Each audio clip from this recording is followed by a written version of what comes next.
कांग्रेस महासचिव प्रियंका गांधी उत्तर प्रदेश विधानसभा चुनाव में 40% टिकट महिलाओं को देने का ऐलान कर राजस्थान कांग्रेस में भी खलबली मचा दी है।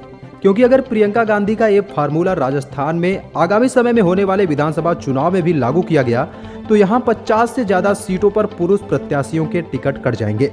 राजस्थान विधानसभा में 200 सीटें हैं। इनमें से अगर 40% टिकट महिलाओं को दिए जाते हैं तो यह आंकड़ा 80 सीटों का बैठता है। प्रियंका की इस घोषणा पर सीएम अशोक गहलोत ने स्वागत किया था। कांग्रेस राजनीति की इस नई चर्चा से महिला कार्यकर्ताओं में जहां उत्साह है, वहीं पुरुष नेता और पदाधिकारी चिंता में नजर आ रहे हैं। मुख्यमंत्री अशोक गहलोत और राहुल गांधी की मुलाकात खबरों को लेकर राजस्थान में एक बार फिर से सियासत गरमाई हुई है। इसकी वजह है मुख्यमंत्री अशोक गहलोत के ओएसडी लोकेश शर्मा की ओर से इन खबरों का खंडन करना। गहलोत के ओएसडी लोकेश शर्मा ने इस मसले को लेकर एक के बाद एक 3 ट्वीट किए। इसमें लोकेश शर्मा ने सीएम अशोक गहलोत की राहुल गांधी से 4 दिन पहले दिल्ली में मुलाकात होने की खबरों को निराधार बताया है। अपने ट्वीट में उन्होंने कहा कि 16 अक्टूबर को सीएम गहलोत की राहुल गांधी से कोई मुलाकात नहीं हुई है।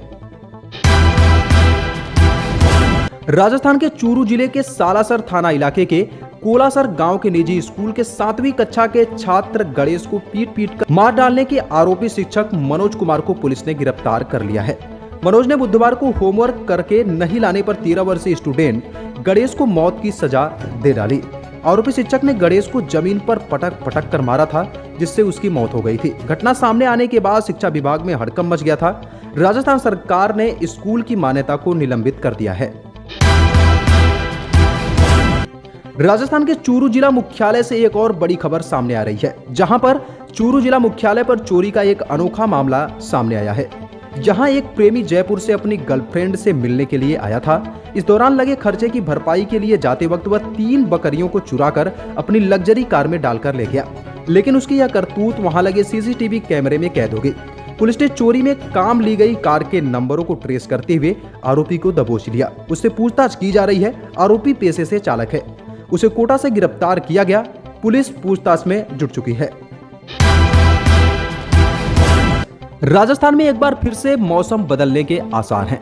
जल्दी पश्चिमी विक्षोभ के चलते राजस्थान के कुछ हिस्सों में बारिश हो सकती है। मौसम विभाग के अनुसार 23 और 24 अक्टूबर को मरुधरा में एक नया पश्चिमी विक्षोभ सक्रिय होगा।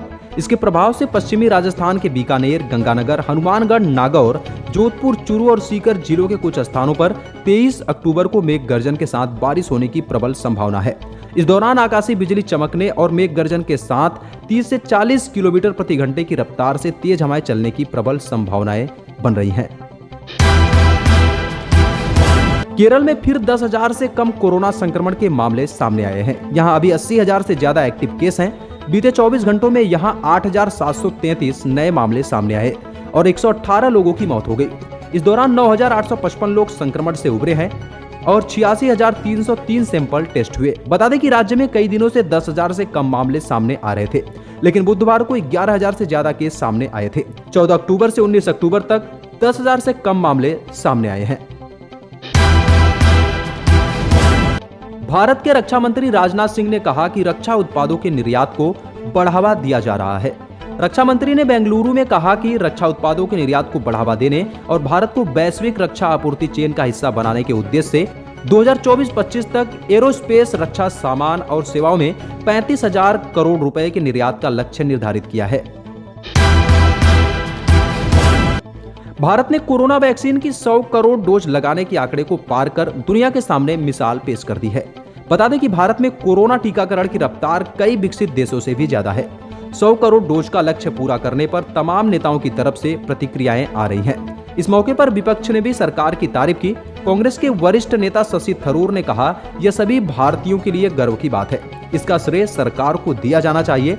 दूसरी लहर के कुप्रबंधन और टीकाकरण में गड़बड़ी के बाद जिसे रोका जा सकता था, सरकार ने अब आंशिक रूप से खुद को संभाल लिया है। सरकार अपनी पहले की विफलताओं के प्रति अभी भी जवाबदेह है। भारत के कई हिस्सों में भारी बारिश से हालात खराब हो चुके हैं।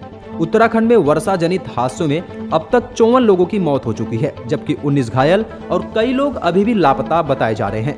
वहीं केरल में भारी बारिश के बाद बाढ़ और भूस्खलन की घटनाओं में 42 लोगों की मौत हो चुकी है, जबकि कई अन्य अभी लापता हैं। मौसम विभाग की माने तो देश के विभिन्न हिस्सों में 25 अक्टूबर तक बारिश का दौर बना रहेगा। विभाग का कहना है कि एक ताजा पश्चिमी विक्षोभ पश्चिमी हिमालयी क्षेत्र पर बन रहा है, जिससे भारी बारिश और ओलावृष्टि की आशंका भी बनी है।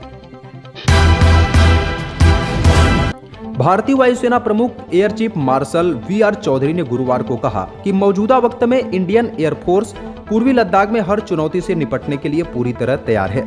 उन्होंने कहा, पिछले साल चीन की आक्रामकता के चलते पूर्वी लद्दाख में जो स्थिति पैदा हुई थी, उसको देखते हुए मजबूत तैयारियों की आवश्यकता थी।